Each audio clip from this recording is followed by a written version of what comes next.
Good morning.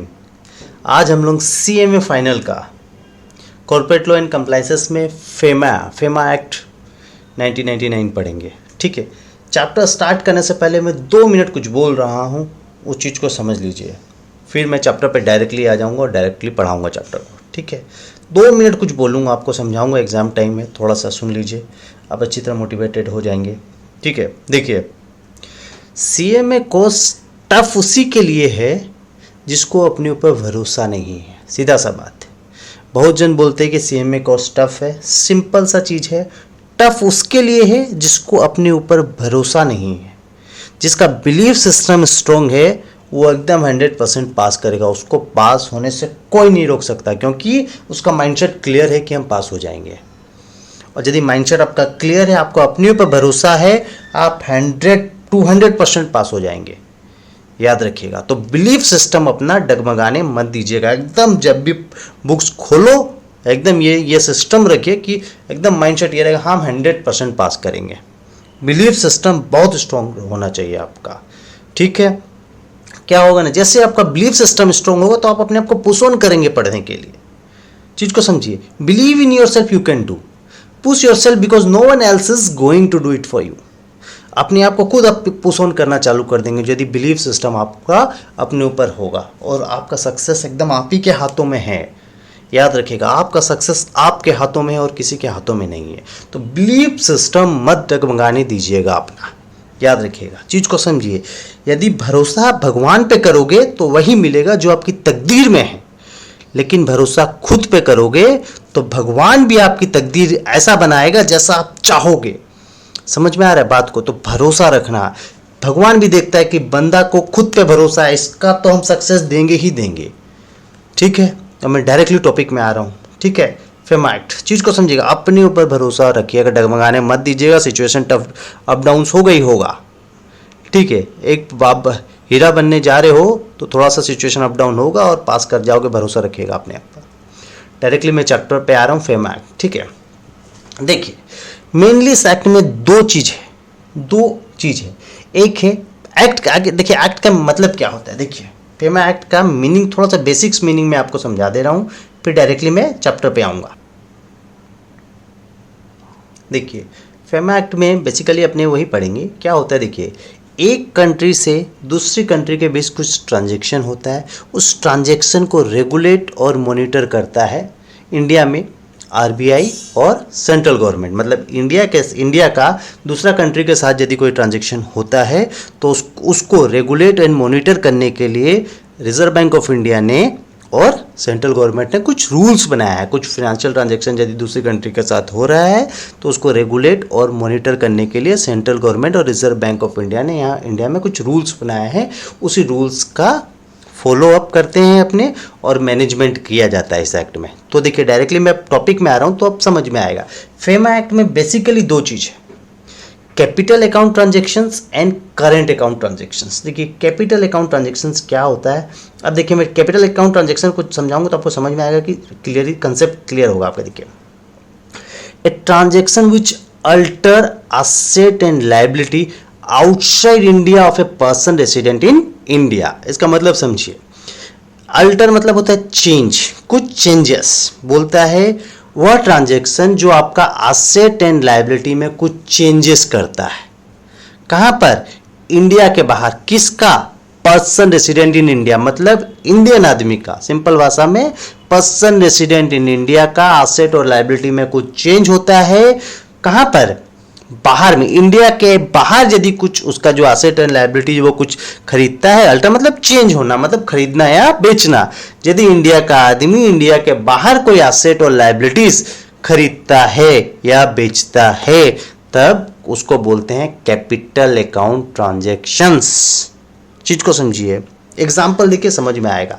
एक asset का example ले रहा हूं। Ratan Tata buy a house in Australia. Ratan Tata ने ऑस्ट्रेलिया में घर खरीदा, तो क्या हो गया? Alter in asset of Indian citizen outside India. Ratan Tata क्या है? इंडियन सिटीजन है, टाटा ग्रुप का चेयरमैन है, तो इंडियन सिटीजन है। इंडियन सिटीजन ने इंडिया के बाहर ऑस्ट्रेलिया में घर खरीदा। तो चीज को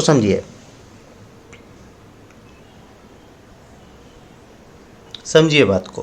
क्या हुआ, रतन टाटा ने मतलब इंडियन सिटीजन ने इंडिया के बाहर एक एसेट खरीदा, घर मतलब एसेट उसके लिए, तो क्या हो गया, अल्टर हो गया, एक ट्रांजेक्शन हुआ जिसके कारण रतन टाटा का एसेट का वैल्यू बढ़ गया, मतलब कुछ चेंजेस हुआ उसका एसेट में, तो ये हो गया कैपिटल अकाउंट ट्रांजेक्शंस। अब ऐसे ही ये बोला गया transaction which alter both asset, या एसेट में अल्टर हो रहा है या लाइबिलिटीज आउटसाइड इंडिया, यदि किसी इंडियन सिटीजन का एसेट और लाइबिलिटीज बढ़ता है या घटता है इंडिया के बाहर, उसको बोलते हैं कैपिटल अकाउंट ट्रांजेक्शंस। लाइबिलिटी का एग्जांपल देखिए, taken loan in Australia by Ratan Tata, alter in liabilities. Ratan Tata ने ऑस्ट्रेलिया में $10,000 का लोन ले लिया, तो क्या हो गया, वहां उसका बैलेंस शीट में लोन खड़ा हो गया 10,000 रुपया, लेकिन डॉलर में खड़ा हो गया, तो इंडिया के बाहर का खड़ा हो गया, तो उसका क्या हो गया, अल्टर हो गया, लाइबिलिटीज बढ़ गया ना। अल्टर मतलब या बढ़ना या कमना। तो यदि किसी आदमी का, यदि इंडियन सिटीजन का एसेट और लाइबिलिटीज इंडिया के बाहर बढ़ जाता है या घट जाता है, उसको बोलते हैं कैपिटल अकाउंट ट्रांजैक्शन। सिंपल सा भाषा है, यदि किसी इंडियन सिटीजन का इंडिया के बाहर एसेट और लाइबिलिटीज में कुछ बढ़ता है या घटता है, उसको बोलते हैं capital account transaction. Alter in asset and liabilities of A person resident in India in outside India. समझ में आया? अब देखिए एक चीज और याद रखिएगा, और एक चीज है, a transaction which alter asset and liabilities in India of A person resident outside India. Simple सा खंड है, जो ऊपर अपने पढ़े उसका ऑपोजिट है। मतलब क्या, इंडिया के बाहर, चीज को समझिए, a transaction which alter asset and liabilities in India, यदि इंडिया में कोई एसेट और लायबिलिटीज को खरीदता है या बेचता है, इंडिया के बाहर का आदमी, मतलब वैसा वैसा ऊपर जो पढ़े, इंडिया के सिटीजन के लिए इंडिया के बाहर यदि कुछ खरीद रहा है, और इंडिया के बाहर का ऑस्ट्रेलिया का आदमी यदि इंडिया में कुछ एसेट और लायबिलिटीज खरीदता है, ऑस्ट्रेलिया का आदमी जैसे जॉय बिडेन, अमेरिका का प्रेसिडेंट ने इंडिया में एक घर खरीद लिया, तो क्या हो गया, ऑस्ट्रेलिया का आदमी, अमेरिका का आदमी इंडिया में घर खरीद लिया, तो क्या हो गया कि जो इंडिया के बाहर वाला आदमी था उसका इंडिया में एक एसेट आ गया, तो अल्टर हो गया एसेट, उसका एसेट बढ़ा या घटा, तो इसी को बोलते हैं कैपिटल अकाउंट ट्रांजैक्शन। मतलब इंडिया का आदमी यदि इंडिया के बाहर खरीदता है कुछ एसेट लायबिलिटी, या इंडिया के बाहर का आदमी इंडिया में कुछ एसेट लायबिलिटी खरीदता है, उसको बोलते हैं कैपिटल अकाउंट ट्रांजैक्शन। अब खंडा एकदम क्लियर हो गया होगा। और एक चीज याद रखिएगा, liabilities include contingent liabilities. Contingent liability मतलब आज के दिन लायबिलिटी बनी नहीं है लेकिन हमको लगता है वो लायबिलिटी बन सकती है, उसी को बोलते हैं कंटीजेंट लायबिलिटी। जैसे इनकम टैक्स में हमको लगता है कि इस साल मेरा टैक्स का डिमांड, आपका मेरा इनकम हो रहा है, लेकिन अभी मेरे को लग रहा है साल तक कितना इनकम होगा हमको पता नहीं, लेकिन हो सकता है हमको लगता है कि 50 लाख कम इनकम कमा ले और 5 लाख का टैक्स आ सकता है, तो 5 लाख का जो कंटीजेंट लायबिलिटी बन सकती है, मतलब वह जो लायबिलिटी अभी बनी नहीं लेकिन हमको प्रोविजन लग रहा है कि बन सकती है, उसको बोलते हैं कंटीजेंट लायबिलिटी। तो सीधा सा बात है, करंट ट्रांजेक्शन में वह ट्रांजेक्शन जो आपका एसेट और लायबिलिटी को चेंज करता है, बढ़ाता है या घटाता है, या इंडिया के बाहर का आदमी का इंडिया में और इंडिया के आदमी का इंडिया के बाहर, उसको बोलते हैं कैपिटल अकाउंट ट्रांजैक्शंस। अब देखिए करंट अकाउंट ट्रांजैक्शन, सेक्शन जरूर याद रखिएगा, सेक्शन 2 ही है कैपिटल अकाउंट ट्रांजैक्शंस का, और करंट अकाउंट ट्रांजैक्शंस का है 2J। देखिए करंट अकाउंट ट्रांजैक्शन, देखिए a transaction other than capital account transaction, ये तो बिंदास आप लिख दीजिएगा, वह ट्रांजैक्शन जो कैपिटल अकाउंट को छोड़ के है, मतलब एसेट एंड लायबिलिटी को बढ़ाने घटाने वाला ट्रांजैक्शन नहीं होगा, यदि वो होगा तो कैपिटल अकाउंट ट्रांजैक्शन में घुस जाएगा। एंड इंक्लूड्स, इसमें क्या बोला गया, स्पेसिफिकली क्या बोला गया है, देखिए स्पेसिफिकली नोट्स को देखिए, आपको समझ में आएगा क्या बोला गया है। देखिए करंट अकाउंट ट्रांजैक्शन में क्या क्या इंक्लूड है, पहले तो आप लिख देंगे कि ये transactions other than capital account transaction and includes, सबसे पहला है payment due, foreign trade, other current business, service, short-term banking and credit facility and the ordinary course of business। मतलब समझिए, मैंने बाहर से कुछ माल, इंडिया में इंडियन सिटीजन हूँ, मैंने इंडिया में कुछ माल इंपोर्ट किया है बाहर से, मतलब ट्रेडिंग की है, कुछ माल मैंने ट्रेडिंग के थ्रू मंगाया है, तो उसका पैसा ड्यू है, हमको देना पड़ेगा, जिससे माल मंगाया है मैंने, जिस क्रेडिटर से माल मंगाया है उधार में, उसको पैसा देना पड़ेगा। तो ये हो गया आपका करंट अकाउंट ट्रांजैक्शंस, जो ऑर्डिनरी बिजनेस के रिक्वायरमेंट के हिसाब से मैंने जो ट्रेडिंग की है, या कोई सर्विसेज ली है, मैंने कुछ कंसल्टेंसी सर्विस ली बाहर के, या मैंने कुछ बिजनेस रिलेटेड कुछ क्वेरी की, बिजनेस रिलेटेड कुछ सर्विसेज ली, या कोई बिजनेस किया बाहर के आदमी के साथ, उसका पैसा ड्यू देना है। बाहर के फॉरेन आदमी के साथ हम लोग ने कोई केपीओ बीपीओ का कुछ बिजनेस किया था, उसका पैसा देना था, वो समझ में आया। यदि कुछ ट्रेडिंग का पैसा हुआ या कुछ सर्विसेज का पैसा हुआ या अदर कोई short term banking and credit facility मैंने ली है, किसी बाहर के फॉरेन बैंक से मैंने कुछ क्रेडिट फैसिलिटी ली थी, उसका कुछ इंटरेस्ट या कुछ पैसा देना है, सब करेंट अकाउंट ट्रांजैक्शन हो जाएगा। मतलब चिंता से याद रखिएगा, करेंट अकाउंट ट्रांजैक्शन में क्या इन्वॉल्व है, कुछ ट्रेडिंग, यदि किसी से आपसे ट्रेडिंग किए हो या कोई चीज़ का कंसल्टेंसी सर्विस, कुछ ट्रेडिंग किए हो या कुछ सर्विसेज लिए हो या कुछ बैंक का इंटरेस्ट वगैरह देना है, उसका सब करेंट अकाउंट ट्रांजैक्शन है। पहला देखिए पेमेंट ड्यू, दूसरा लिखिए क्या लिखा है, payment due in respect of interest on loan और इनकम ऑन इन्वेस्टमेंट। यदि मैंने कोई फॉरेन बैंक से कुछ लोन लिया है, उसके ऊपर कुछ इंटरेस्ट देना है, पेमेंट ड्यू है मेरे को देना है, बैंक का लोन पे इंटरेस्ट देना है मेरे को, तो उसका यदि पैसा, ये सब करंट अकाउंट ट्रांजैक्शन। रेमिटेंस देखिए, remittance for living expenses, personal parents spouse and children residing abroad. यदि मेरे माँ बाप इंडिया के बाहर रहते हैं और मैं उसे खर्चा भेजता हूँ हर महीना, तब वो हो जाएगा मेरा करंट अकाउंट ट्रांजैक्शन। पेरेंट्स लोग बाहर रहे हैं या ट्रीटमेंट के लिए गए हैं, जो भी हो, मेरे पेरेंट्स यूएस में रहते हैं, मैं यहाँ इंडिया में रह रहा हूँ, तो उन लोगों को, या मेरा भाई वहाँ पढ़ने गया है यूएस और मैं उसको मंथली पढ़ने के लिए पैसा भेज रहा हूँ, तो सब करंट अकाउंट ट्रांजैक्शन। एक्सपेंसेस, और लास्ट देखिए expenses, foreign travel, education and medical care of spouse and parents. Spouse and parents का कुछ मेडिकल ट्रीटमेंट करा रहा हूँ उनको, उसके लिए मैं उसे यूएस या ऑस्ट्रेलिया दिखाने के लिए गया, वहाँ के डॉक्टर से इलाज करा रहा हूँ, तो भी ये हो जाएगा करेंट अकाउंट ट्रांजैक्शन। मीनिंग को समझिए, कैपिटल अकाउंट ट्रांजैक्शन जो आपका एसेट एंड लायबिलिटी में कुछ चेंजेस करता है, उसको बोलते हैं capital account transaction. Current account transaction, उसको छोड़ के जितना ट्रांजैक्शन हो जाएगा सब हो जाएगा करेंट अकाउंट ट्रांजैक्शन। एग्जांपल लिखिएगा, आपने कुछ बाहर से ट्रेडिंग की, उसका पैसा देना है, कुछ कंसल्टेंसी सर्विस ली, उसका पैसा देना है, बाहर कंट्री से मैंने कुछ लोन लिया, उस लोन पे इंटरेस्ट हमको देना है, या मेरे माँ बाप गए हैं फॉरेन में कुछ माने मेडिकल फैसिलिटी या मेडिकल ट्रीटमेंट कराने के लिए, उसका हमको पैसा भेजना है, या मेरा भाई पढ़ने गया है फॉरेन में, उसका हमको पैसा देना है। समझ में आया? चीज को समझिए, कैपिटल अकाउंट ट्रांजैक्शन में कुछ एसेट एंड लायबिलिटी में चेंजेस होना चाहिए, उसके अलावा जितना खर्चा आ जाएगा ना, सब आपका करंट अकाउंट ट्रांजैक्शन है। ठीक है, आगे देखिए पर्सन्स, ये बहुत जरूरी है, ये एग्जाम में बहुत इंपॉर्टेंट क्वेश्चन है। Capital account transaction, current account transaction, उसके बाद ये पर्सन, एकदम 3 क्वेश्चन तो एकदम छपा हुआ रहता है एग्जाम पेपर में आपका। ठीक है, पर्सन को देखिए, सेक्शन 2U, पर्सन क्या बोलता है? पर्सन इंक्लूड्स, ये एक इंक्लूसिव डेफिनेशन है, याद रखिएगा। क्या क्या चीज इंक्लूड्स है देखिए। पहला है एन इंडिविजुअल, इंडिविजुअल मतलब नेचुरल पर्सन, हम और आपकी तरफ जो जीने वाला आदमी है उसको बोलते हैं नेचुरल पर्सन, जीता जागता इंसान। Plus HUF, joint Hindu family जो अपने बनाते हैं उसको बोलते हैं HUF। ठीक है, तीसरा बोलता है कंपनी और एक फॉर्म। ये चार्ट हो तो आपको याद ही रहेगा। इंडिविजुअल, मेरे और आपकी तरह जीता जागता आदमी। HUF, हिंदू अनडिवाइडेड फैमिली, जो अपने बनाते हैं बुक्स में। ठीक है, जिसमें कर्ता को हेड बना देते हैं। तीसरा है कंपनी और चौथा है फॉर्म। ये तो 4 याद रहेगा, individual, HUF, company and form. पांचवा देखिए AOP, एसोसिएशन ऑफ पर्सन। कुछ लोग जो है अपने ग्रुप में ही, छोटा छोटा 10-15 आदमी मिलके अपना ग्रुप में ही, अपना ग्रुप का एक एसोसिएशन बनाते हैं कि वो ग्रुप का आदमी लोगों का मेंबर्स का प्रॉब्लम में सॉल्व करेगा, सोसाइटी की तरह। ठीक है, कि अपना मेंबर्स लोगों को प्रॉब्लम होगी तो मेंबर्स लोगों को लोन देंगे, उनको सुविधा देंगे, तो उसको बोलते हैं एसोसिएशन ऑफ पर्सन। यदि कोई एसोसिएशन ऑफ पर्सन है तो वह भी पर्सन में आ जाएगा। और एक तो है एवरी आर्टिफिशियल जुडिशियल पर्सन, जो आर्टिफिशियल है मतलब नेचुरल पर्सन नहीं है। मतलब समझ में आ रहा है, नेचुरल पर्सन तो आया ही, और उसके बाद नॉन नेचुरल पर्सन भी आ गया। नॉन नेचुरल पर्सन में क्या है? आर्टिफिशियल जुडिशियल पर्सन मतलब कोर्ट। समझ में क्या क्या है? देखिए इंडिविजुअल है, HUF है, कंपनी फॉर्म, ये चार्ट हो तो याद रहेगा। AOP 5, ये 5 एकदम आपको याद रहेगा। इंडिविजुअल, HUF, कंपनी फॉर्म और AOP। और इंडिविजुअल में क्या था? नेचुरल पर्सन था, तो नॉन नेचुरल पर्सन भी आ जाएगा। और नॉन नेचुरल पर्सन में क्या? आर्टिफिशियल जुडिशियल पर्सन, जिसको बोलते हैं कोर्ट। और इसके हिसाब से ये जो इंडिविजुअल है, HUF है, कंपनी, इनका यदि कोई एजेंसी है, कोई ऑफिस है, कोई ब्रांच ऑफिस है, उसको भी पर्सन मान लेते हैं। समझ में आया?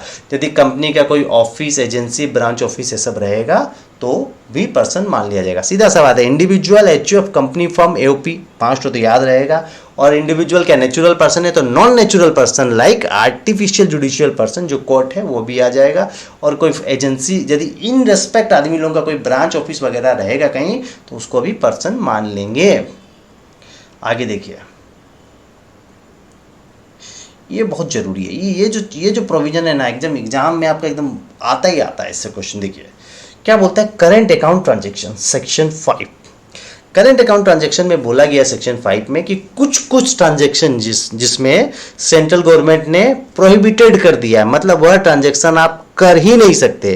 क्योंकि जितना भी करंट अकाउंट ट्रांजैक्शन होता है, सेंट्रल गवर्नमेंट क्या करता है, कुछ रेस्ट्रिक्शन इंपोज कर देता है। किससे? In consultant with the RBI.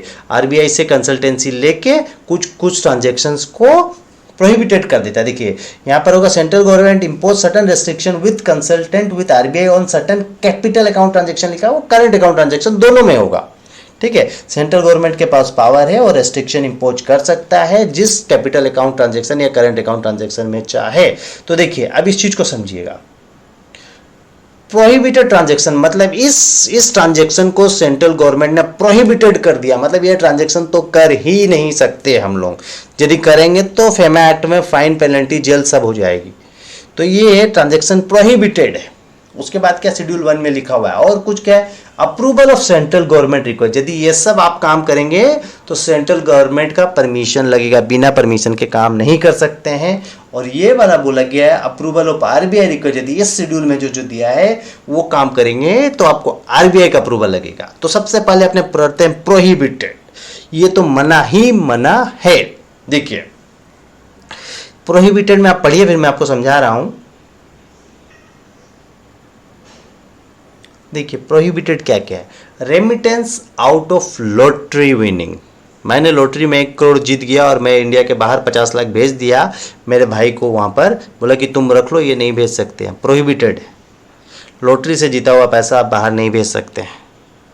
Income from racing और राइडिंग, जो रेस जो है, रेस भी एक प्रकार का लॉटरी टाइप ही होता है। रेस कोर्स में जो पैसा जीता हुआ है उसको भी हम बाहर जाके नहीं कर सकते। मतलब हम यहाँ पर रेस में पैसा जीत गए और जाके इंडिया से बाहर हम एक तो बंगला खरीद लिए, माने फॉरेन, ऑस्ट्रेलिया, अमेरिका में, वो अलाउड नहीं करेगा, प्रोहिबिटेड है। परचेज ऑफ लॉटरी टिकट, हम जाके अमेरिका में जाके लॉटरी टिकट वगैरह खरीदेंगे इंडियन मनी से, वो भी प्रोहिबिटेड है। तो ये सब कैपिटल अकाउंट ट्रांजेक्शन को प्रोहिबिटेड कर दिया गया है central government and consult with the RBI. ठीक है, चीज को ये प्रोहिबिटेड, ये आप कर नहीं सकते। एग्जाम में आया, ये किया है वो आदमी, ये प्रोहिबिटेड है, अलाउड नहीं है, नहीं कर सकता है वो। Remittance out of lottery winning, lottery winning का पैसा नहीं भेज सकता है। हॉर्स रेस और राइडिंग का पैसा नहीं भेज सकता है, और लॉटरी टिकट को परचेज नहीं कर सकता, ये प्रोहिबिटेड है। प्रोहिबिटेड ट्रांजेक्शन याद रखिएगा, सीधा सा बात है, लॉटरी विनिंग और लॉटरी टिकट और रेस हॉर्स का पैसा नहीं भेज सकता है वो बाहर। ठीक है, ये ट्रांजैक्शन प्रोहिबिटेड है।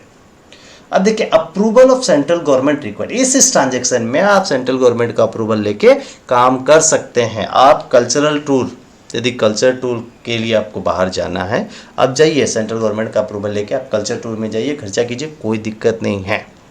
Advertisement in foreign print, foreign newspaper में हम अपना कंपनी का एडवर्टाइजमेंट देना चाह रहे हैं कि मेरा कंपनी ऐसा ऐसा, वो भी आप दे सकते हैं, लेकिन सेंट्रल गवर्नमेंट का परमिशन लगेगा। Remittance of prize money exceeding $1 lakh for sponsorship of sports. मैं अमेरिका में स्पोर्ट्स हो रहा है, वहाँ पर मैं एक प्राइवेट लिमिटेड कंपनी को स्पॉन्सर करना चाहता हूँ, मैं कर सकता हूँ। ठीक है, 1 लाख रुपया तक कर सकता हूँ, उसके लिए मेरे को सेंट्रल गवर्नमेंट का कोई अप्रूवल नहीं लगेगा। लेकिन जहाँ मैं 1 लाख से ज़्यादा स्पॉन्सर करूँगा मेरे को सेंट्रल गवर्नमेंट का अप्रूवल लगेगा। याद रखिएगा, यदि मैं स्पॉन्सरशिप दे रहा हूँ इंडिया के बाहर, यूएस वगैरह में, 1 लाख से ज़्यादा डॉलर का, तो मेरे को सेंट्रल गवर्नमेंट का अप्रूवल लगेगा। लेकिन कुछ केस में नहीं लगता है। किस में नहीं लगता है? यदि स्पॉन्सरशिप इंटरनेशनल, नेशनल और स्टेट लेवल बॉडीज देता है, मतलब ये गवर्नमेंट ऑर्गेनाइजेशन, नेशन का जो मेरा गवर्नमेंट ऑर्गेनाइजेशन है, या स्टेट का मेरा गवर्नमेंट ऑर्गेनाइजेशन है, या इंटरनेशनल बॉडी में जो मेरा कंट्री को रिप्रेजेंट करता है वो गवर्नमेंट बॉडी है, यदि लोग करेगा तो उन लोगों को स्पॉन्सरशिप फ्री है। उन लोगों को सेंट्रल गवर्नमेंट का अप्रूवल नहीं लेना पड़ता है, क्योंकि खुद वो तो गवर्नमेंट बॉडी है। सेंट्रल गवर्नमेंट अपने आप से अप्रूवल थोड़ी लेगा, लॉजिक को समझिए। तो सीधा सा बात है, यदि इस ट्रांजेक्शन में आप फुल करते हो तो आपको सेंट्रल गवर्नमेंट का अप्रूवल लेना पड़ेगा। Approval of RBI required. यदि आप शेड्यूल 3 वाला ट्रांजेक्शन में आते हो तो आपको आरबीआई का अप्रूवल लेना पड़ेगा। क्या है? फॉरेन ट्रैवल ऑन प्राइवेट और ऑफिशियल ट्रिप। यदि आप फॉरेन ट्रैवल पे जा रहे हो, मन से घूमने जा रहे हो या ऑफिशियल ट्रिप पे जा रहे हो, भैया आरबीआई का परमिशन लेके जाइए। आप किसी को गिफ्ट दे रहे हो फॉरेन में, आरबीआई का परमिशन ले लीजिए। डोनेशन दे रहे हो, एकदम आरबीआई का परमिशन ले लीजिए। या बाहर आप एम्प्लॉयमेंट कर रहे हो जाके, या कोई देश में आप कंसल्टेंसी सर्विस दे रहे हो, तो आरबीआई का परमिशन लेना पड़ेगा। सिंपल सा बात है, इस चीज में आपको आरबीआई का अप्रूवल लेना पड़ेगा, काम खत्म। 3 ठो चीज बोला गया, ये ट्रांजेक्शन प्रोहिबिटेड है, ये सब में आप सेंट्रल गवर्नमेंट का अप्रूवल लीजिए, और इस चीज में आप आरबीआई का अप्रूवल लीजिए। सिंपल सा चीज है, एक बार देख लीजिएगा, आपको याद हो जाएगा। कैपिटल अकाउंट ट्रांजेक्शंस, ठीक है, वो अपने पढ़ेंगे capital account transactions. Capital account transaction का बेसिक मीनिंग जानते हैं, वह ट्रांजेक्शन जो आपका असेट एंड लायबिलिटी को अल्टर करता है, ठीक है। असेट एंड लायबिलिटी में क्या क्या कवर है यहाँ पर देखिए। असेट में बेसिकली बोला गया है फॉरेन करेंसी, फॉरेन सिक्योरिटी मतलब फॉरेन कंपनी का शेयर, और प्रॉपर्टी, इमूवेबल प्रॉपर्टी, जो मूवेबल प्रॉपर्टी नहीं, इमूवेबल प्रॉपर्टी लाइक लैंड, ठीक है, ये चीज बोला गया है। अब देखिए क्या है रूल्स में, मैं डायरेक्टली आ रहा हूँ। बोलता है सेंट्रल गवर्नमेंट कुछ कुछ कैपिटल अकाउंट ट्रांजेक्शंस में परमिशन देता है कि आप कर सकते हो विद सर्टेन रेस्ट्रिक्शंस, ठीक है। कुछ को मतलब सीधा सा बात है, सेंट्रल गवर्नमेंट आरबीआई से कंसल्टेंट करके कुछ कुछ कैपिटल अकाउंट ट्रांजेक्शंस का परमिशन देता है, और कुछ कुछ ट्रांजेक्शन को प्रोहिबिटेड बोल देता है, मतलब उसका परमिशन नहीं देता है। तो मतलब सीधा सा बात है, कुछ कुछ कैपिटल अकाउंट ट्रांजेक्शंस का परमिशन है सेंट्रल गवर्नमेंट की तरफ से, और कुछ कुछ कैपिटल अकाउंट ट्रांजेक्शंस का परमिशन नहीं है, ठीक है। देखिए परमिशंस में क्या है, सबसे पहले बोला गया है permissible to person resident in India, मतलब इंडियन सिटीजन, इंडियन रेसिडेंट के लिए क्या परमिशंस है, ठीक है। देखिए एक बार प्रोविजन पढ़ रहा हूँ, फिर मैं आपको सिंपल भाषा में समझा दूंगा। ए पर्सन रेसिडेंट इंडिया में इन्वेस्ट और transfer in foreign currency, foreign security और immovable property outside India only, मतलब बोलते हैं पर्सन जो रेसिडेंट इन इंडिया है, मतलब Indian citizen foreign company, foreign currency में पैसा लगा सकता है, माने खरीद सकता है। इन्वेस्ट मतलब बाय, ट्रांसफर मतलब सेल, सीधा सा बात है। तो बोलता है इंडियन सिटीजन फॉरेन करेंसी को खरीद सकता है, फॉरेन सिक्योरिटी को खरीद सकता है, या फॉरेन में इमूवेबल प्रॉपर्टी खरीद सकता है, ओनली इफ, यदि यह कंडीशन होगा तो। कंडीशन क्या देखिए, only such foreign currency immovable property acquired when he was resident outside India, मतलब वह फॉरेन करेंसी और इमूवेबल प्रॉपर्टी जब खरीदा गया तब वह इंडियन सिटीजन, इंडिया का रेसिडेंट नहीं था, मतलब उस कंट्री का रेसिडेंट था। मतलब चीज को समझिए, यदि ऑस्ट्रेलिया में, सपोज अमेरिका में मैं कोई इमूवेबल प्रॉपर्टी खरीद रहा हूं, तो मैं वहां इमूवेबल प्रॉपर्टी खरीद सकता हूं अमेरिका में, और अमेरिका का इमूवेबल प्रॉपर्टी पर समझिए आगे, मैं अमेरिका में इमूवेबल प्रॉपर्टी खरीद सकता हूं, लेकिन कंडीशन ये बोला गया है जब प्रॉपर्टी खरीदा जाएगा तब मैं अमेरिका का सिटीजन रहूंगा तब, या मेरे फोर फादर, मेरे इनहेरिटेंस लोग वहां के सिटीजन होंगे। देखिए प्रोविजन में क्या लिखा है, only if property acquired when he was resident, मतलब बोलते हैं only if such foreign currency immovable property acquired when he was resident outside India, तब क्या था, मैं रेसिडेंट था उस कंट्री का, या और हिज इनहेरिटेंस मतलब मेरे पापा लोग, मेरे फोर फादर लोग who was resident of outside India, मतलब इंडियन सिटीजन फॉरेन करेंसी में या फॉरेन में इमूवेबल प्रॉपर्टी खरीद सकता है, एक ही कंडीशन में खरीद सकता है, जब प्रॉपर्टी खरीदा गया हो तब इंडियन सिटीजन वहां का रेसिडेंट हो, या इंडियन सिटीजन के इनहेरिटेंस लोग वहां के रेसिडेंट हो। सीधा सा बात है, वह कैपिटल अकाउंट ट्रांजैक्शन परमिसेबल है, मतलब वह इमूवेबल प्रॉपर्टी मेरे को परमिसेबल है, मतलब हम फॉरेन में इमूवेबल प्रॉपर्टी खरीद सकते हैं, बस एक ही कंडीशन है, जब प्रॉपर्टी खरीदा गया तब वहां के हम सिटीजन होंगे, हम नहीं होंगे कोई बात नहीं है, मेरे फादर्स लोग, मेरे इनहेरिटेंस लोग वहां के सिटीजन होंगे। मतलब सीधा सा बात है, फॉरेन में माने इन्वेस्टमेंट, मतलब फॉरेन करेंसी में या फॉरेन सिक्योरिटी में या इमोबल प्रॉपर्टी में फॉरेन का तभी अलाउड है, मतलब तभी रख सकता है इंडियन सिटीजन यदि वो प्रॉपर्टी जब खरीदा गया हो तब वह सिटीजन उस कंट्री का, तब वह इंडियन सिटीजन उस कंट्री का रेसिडेंट हो। चीज को समझिए। सपोज मैं यूएस में रहता था, 5 साल यूएस में रहा, ठीक है। चीज को समझिए, मैं एकदम एग्जांपल देके आपको समझा रहा हूं तो आपको पूरा फंडा क्लियर हो जाएगा, ठीक है। चीज को समझिए, सपोज मैं यूएस गया 5 साल के कॉन्ट्रैक्ट के काम के लिए, टीसीएस का कॉन्ट्रैक्ट का काम था, बीपीओ का। मैं वहां गया, यूएस में 5 साल काम किया मैंने। मैंने क्या किया, जब मैं काम कर रहा था यूएस में, मैंने एक प्रॉपर्टी वहां खरीद ली। मैंने वहां 5 साल 6 साल रहा, तो वहां जब मैं रेसिडेंट हो गया वहां का, मैंने रेसिडेंसिप ले ली। मेरे को लग रहा था कि मैं टीसीएस में वहीं काम करूंगा फ्यूचर में। मैंने वहां का रेसिडेंसी ले लिया था और ग्रीन कार्ड भी ले लिया था, ठीक है। मैंने वहां एक प्रॉपर्टी खरीद ली। फिर मुझे क्या हुआ, 2 साल बाद इंडिया में बहुत बढ़िया जॉब अपॉर्चुनिटी मिली। मैं वापस इंडिया आ गया, लेकिन मेरी प्रॉपर्टी आज के दिन यूएस में पड़ी है। तो क्या हुआ, जब मेरी प्रॉपर्टी खरीदी गई तब मैं क्या था, उस कंट्री का रेसिडेंट था।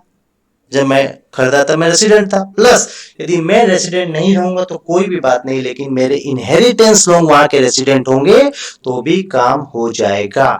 मतलब इंडियन आदमी को कैपिटल अकाउंट ट्रांजेक्शन, मतलब इंडियन आदमी को वही कैपिटल अकाउंट ट्रांजेक्शन परमिसेबल है जब, यदि इमोबल प्रॉपर्टी जब वो खरीद रहा है तब वह वहां का रेसिडेंट होगा उस कंट्री का, या उसके इनहेरिटेंस होंगे। यही चीज सेम ऑपोजिट है फॉरेनर वाला लोगों के लिए। मतलब देखिए, permissible to person resident outside India, मतलब ये क्या चीज है, रेसिडेंट होगा, टी हो गया, ठीक है।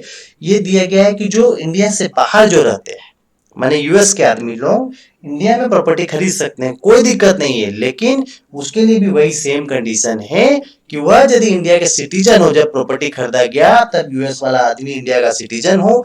यूएस वाला आदमी नहीं होगा, कोई दिक्कत नहीं है, उसके इनहेरिटेंस इंडिया के सिटीजन हो गए। मतलब उसका सेम अपोजिट है ये, ठीक है। A person resident outside India में invest transfer in Indian currency, Indian security और property situated in India only if such Indian currency more property acquired, जब खरीदा गया when he was resident in India और हिज इनहेरिटेंस, ठीक है।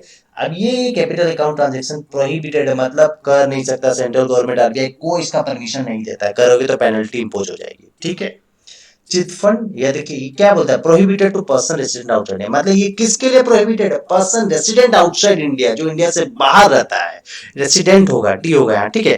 जो India से बाहर, माने यूएस वाला आदमी आके इंडिया में चिट फंड में पैसा नहीं लगा सकता है, निधि कंपनी में पैसा नहीं लगा सकता है, एग्रीकल्चर एक्टिविटी में नहीं लगा सकता, ये प्रोहिबिटेड है। मतलब ये इंडियन, ये क्या है, इंडियन बेस एक्टिविटी है, इसीलिए प्रोहिबिटेड है। तो चिट फंड, निधि कंपनी, एग्रीकल्चर एक्टिविटी में सिर्फ इंडियन सिटीजन ही पैसा लगा सकता है, बाहर का आदमी पैसा नहीं लगा सकता है। अदर इंपॉर्टेंट टॉपिक में थोड़ा सा 2 मिनट का चीज को समझ लीजिए। पर्सन रेसिडेंट इन इंडिया, मतलब ए person resident in India for more than 182 days during the president financial year, मतलब वह आदमी पर्सन रेसिडेंट इन इंडिया में बोले गए यदि वह 182 दिन से ज्यादा प्रीवियस फाइनेंशियल ईयर में रहा है। मतलब वह इंडियन सिटीजन, वह इंडिया का आदमी, मतलब पर्सन रेसिडेंट इन इंडिया मतलब 182 दिन से ज्यादा वह इंडिया में रहा हो पिछला साल। पर्सन रेसिडेंट आउटसाइड इंडिया, मतलब person resident outside India means a person who is not resident India, जो इंडिया का रेसिडेंट नहीं है वो आउटसाइड इंडिया का रेसिडेंट है। और ये चीज याद रखिए, person resident in India is permitted to return in aggregate foreign currency not exceeding US dollar 2000, मतलब इंडियन आदमी 2000 यूएस डॉलर तक रख सकता है, या उसके इक्विवेलेंट में करेंसी नोट या बैंक नोट रख सकता है। उससे ज्यादा 2000 डॉलर से ज्यादा का परमिशन नहीं है उसे रखने का। उससे ज्यादा रखेगा तो आरबीआई का अप्रूवल लगेगा। समझ में आया, 2000 डॉलर तक आप रख सकते हो। टॉपिक इतना ही है आज। Thank you.